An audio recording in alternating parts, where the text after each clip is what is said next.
أو زد عليه ورتل القرآن ترتيلا.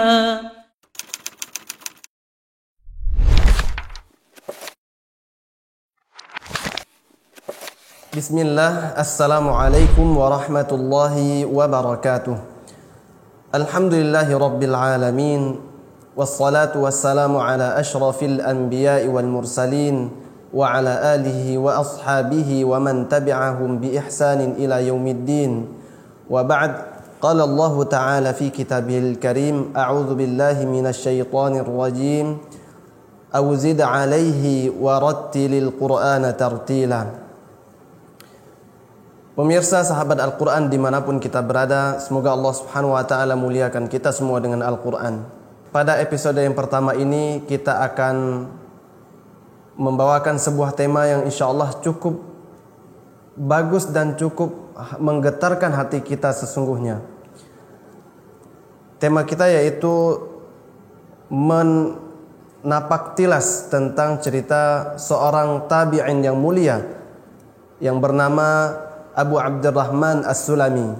Beliau dikenal dengan nama Abu Abdurrahman As-Sulami, namun memiliki nama asli Abdullah ibn Habib ibn Rubay'ah As-Sulami dari Bani Sulaim.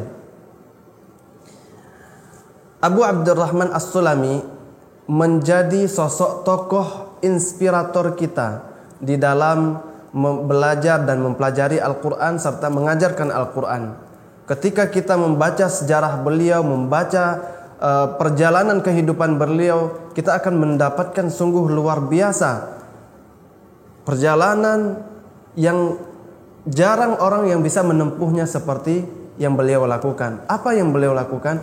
Abu Abdurrahman As-Sulami bintang di dalam Al-Quran. Ketika ada orang yang membaca Al-Quran saat ini dengan riwayat yang kita ketahui, riwayat Hafs misalnya, atau riwayat Syu'bah, ya, atau yang paling banyak tersebar adalah riwayat Hafs dengan jalur Syatibiyah, ya, qiraat Imam Asim. Dan ini pasti akan bermuara pada Abu Abdurrahman As-Sulami. Imam Asim, ya, qiraat Imam Asim, ya, Imam Asim punya guru namanya Abu Abdurrahman As-Sulami. Imam Asim punya murid namanya Hafs. Nah, Abu Abdurrahman As-Sulami ini sosok yang luar biasa dalam kehidupannya. 40 tahun dia habiskan untuk mengajarkan Al-Quran. 40 tahun ia habiskan untuk mengajarkan Al-Quran. Apa yang membuat beliau bisa mengajarkan Al-Quran selama 40 tahun tersebut? Beliau mengatakan, hadisun aq'adani fi hadzal majlis aw fi hadzal maq'ad. Sebuah hadis, dan hadis itulah yang membuat aku bisa duduk berlama-lama di majelis ini, yaitu untuk mengajarkan Al-Quran. Hadisnya apa? Hadisnya yang sudah sangat masyhur, dan kita mengira tidak ada yang jahil, tidak ada yang merasa asing dengan hadis ini. Semuanya insya Allah sudah pernah mendengarkannya. Sebuah hadis yang beliau riwayatkan dari guru beliau, yaitu Utsman bin Affan radhiyallahu an, khairukum man ta'allamal Qur'an wa 'allamah. Rasulullah SAW bersabda, sebaik-baik kalian adalah yang belajar Al-Quran dan mengajarkannya. Karena hadis ini, kata Abu Abdurrahman As-Sulami, maka aku mampu untuk duduk berlama-lama dengan Al-Quran. Masya Allah, 40 tahun beliau habiskan untuk duduk bersama dengan Al-Quran. Betul-betul mengajarkan, berkhidmat untuk Al-Quran, menjadi pelayan Al-Quran. Beliau berguru kepada Utsman bin Affan, beliau berguru kepada Umar bin Khattab, kepada Ali bin Abi Thalib, kepada Ubay bin Ka'ab, dan rentetan guru-guru beliau yang lainnya dari kalangan para sahabat. Beliau salah satu tabi'in yang mulia, salah satu di antara pemuka tabi'in yang sangat-sangat dipandang. Abu Abdurrahman As-Sulami sebelum belajar Al-Quran kepada para sahabat, beliau terlebih dahulu belajar membaca Al-Quran kepada bapaknya yang bernama Habib bin Rubay'ah As-Sulami. Dan Habib merupakan salah satu sahabat Nabi yang ikut bersama Nabi, berperang bersama Nabi, ya, dan syahid bersama Nabi. Maka lahirlah seorang anak, ya, seorang anak yang cerdas, ya, pintar, kemudian tawadhu, ya, meniru kepada bapaknya Abu Abdurrahman As-Sulami. Beliau mengajarkan 40 tahun Al-Quran di Masjid Al-A'zam, yaitu dari masa Utsman bin Affan sampai masa Al-Hajjaj bin Yusuf Ats-Tsaqafi.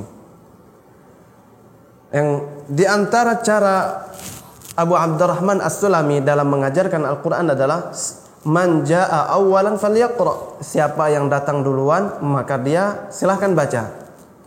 Jadi enggak misalnya sudah ngantri, kemudian ada yang datang berikutnya ternyata seorang pejabat, pejabat duluan, tidak. Pokoknya yang datang duluan dia yang baca. Nah, bagaimana kalau datangnya barengan? Ya ada 2 orang, ada 5 orang misalnya datangnya duluan, maka kalau misalnya datangnya duluan, beliau akan mengutamakan orang yang memiliki hajatnya lebih penting di pasar misalnya, punya kesibukan bisnis, maka dia diutamakan daripada yang lainnya oleh Abu Abdurrahman As-Sulami. Murid-muridnya tersebut yang belajar ke beliau dan punya kesibukan yang lebih, maka akan dipersilahkan lebih duluan kalau datangnya barengan. Itu di antara adab dan cara mengajarnya beliau. Kemudian pemirsa sahabat Al-Quran, a'azani Allah wa iyyakum jami'an. Pernah suatu ketika kejadian yang ini menjadi contoh untuk kita.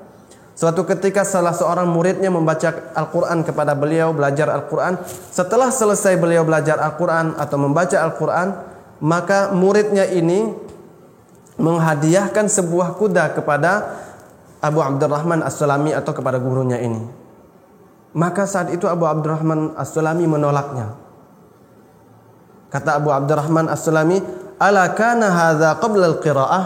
Maksudnya, kalau misalnya ini dikasih sebelum kamu membaca kepada saya, sebelum kamu belajar pada saya akan terima, karena itu bentuk dari hadiah. Dan tahabu kata Rasulullah, memberi hadiah bagian dari bentuk menumbuhkan kecintaan kita. Namun karena diberikan setelah belajar membaca Al-Quran, maka beliau menolak. Maka seharusnya kita juga demikian ketika kita belajar dan mengajarkan Al-Quran. Sebagai pelajar, kita jangan memberikan hadiah kepada seorang guru hanya karena beliau mengajarkan kepada kita. Dan sebagai seorang pengajar, jangan kita menerima ya kalau memang kita tidak bisa menjaga niat hati kita. Sosok Abu Abdurrahman saja merasa tidak bisa menjaga hatinya, apalagi dengan kita. Ya, ketika nanti diterima berarti saya menerima karena dia mengajar kepada saya. Nanti kalau misalnya datang pada hari kiamat, kemudian datang kepada Allah, Allah katakan kamu tidak ada pahala lagi, kamu tidak ada lagi ganjaran dari kamu mengajar karena kamu sudah mengambil hakmu di dunia. Nah, maka berhati-hatilah. Itulah alasan Abu Abdurrahman As-Sulami. Kejadian yang lainnya terjadi suatu ketika Abu Abdurrahman As-Sulami sakit. Dan sakitnya berkepanjangan sekitar 2 tahun. Dan subhanallah, masya Allah, ketika beliau sembuh dari penyakitnya, beliau langsung membaca Al-Quran. Dan bacaan beliau tidak ada lupa sama sekali, betul-betul lancar. Nah, inilah kekuatan hafalan seorang yang menghafalnya betul-betul karena Allah subhanahu wa ta'ala. Pemirsa, a'azani Allah wa iyyakum jami'an. Abu Abdurrahman As-Sulami dikatakan seorang yang tunanetra. Beliau sosok yang luar biasa, menghabiskan waktunya untuk mengajarkan Al-Quran. Beliau belajar Al-Quran, mengajarkan Al-Quran hanya dengan sebuah hadis. Sekarang berapa hadis yang masuk ke dalam hati kita, ke pendengaran kita, sehingga hadis mana yang bisa mengubah hati kita untuk bisa belajar Al-Quran selama-lamanya atau minimal sekian puluh tahun misalnya. Dan ini harus kita camkan bagi diri kita, kita introspeksi untuk diri kita. Abu Abdurrahman As-Sulami, sosok inspirator untuk kita semuanya. Beliau meninggal pada tahun 73 Hijriah dan juga dikatakan 74 Hijriah. Demikian sosok yang harus kita teladani pada pertemuan atau episode kali ini. InsyaAllah kita ketemu di episode berikutnya. Bi'idznillah walillahil hamdu wal minnah wa jazakumullahu ahsanal jaza. Wassalamualaikum warahmatullahi wabarakatuh.